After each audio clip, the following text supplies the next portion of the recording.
অজানা আতঙ্ক। এখানে সবকিছু দেখা যায় না, কিছু অনুভব করতে হয়।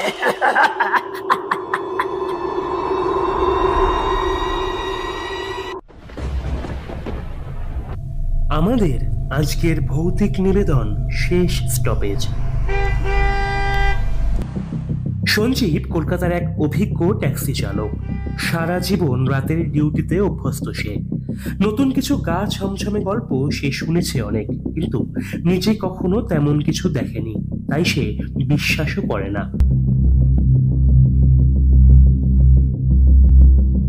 এক রাতের বেলা, আনুমানিক রাত 2টোর সময় বেহালার দিক থেকে ধর্মতলার দিকে ফিরছিল সে। একটা নির্জন মোড়ে দাঁড়ানো একজন সাদা শাড়ি পরা মহিলা তাকে হঠাৎ ডাক দিল।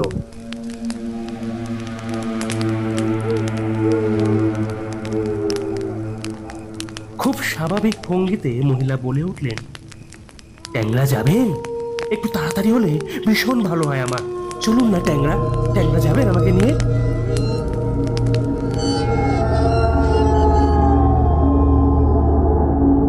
সঞ্জীব মাথা নাড়ল।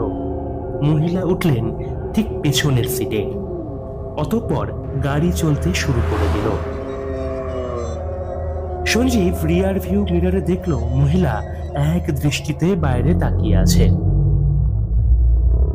কোনো কথা বলছে না তিনি, কোনো নড়াচড়াও করছেন না।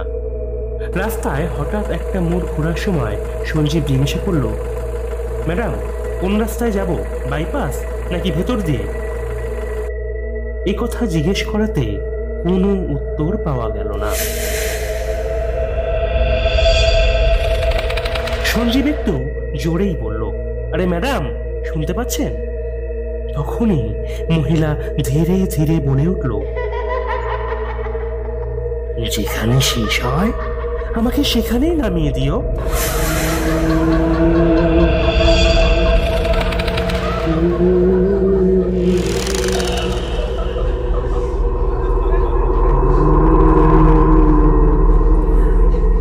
কোনো অসুবিধা নেই। সঞ্জীব ভয় পেয়ে ফিরে তাকালো পেছনে। অতঃপর তাকিয়ে যা দেখল,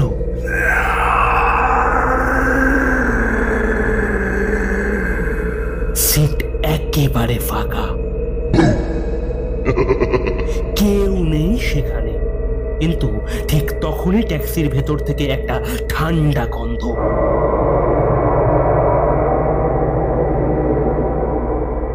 চন্দনের ধূপ আর পচা ফুলের গন্ধ আসতে লাগলো।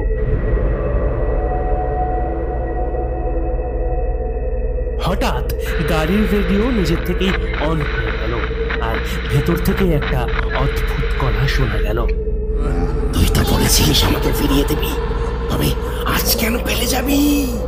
হ্যাঁ,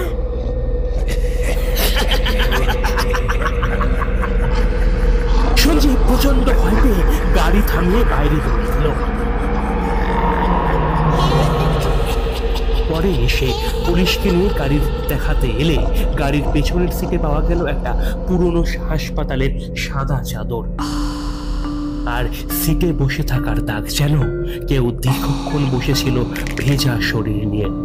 পরদিন খবরের কাগজে সঞ্জীব পড়ল এক মহিলা আত্মহত্যা করেছিলেন ট্যাংরা ব্রিজের নিচে।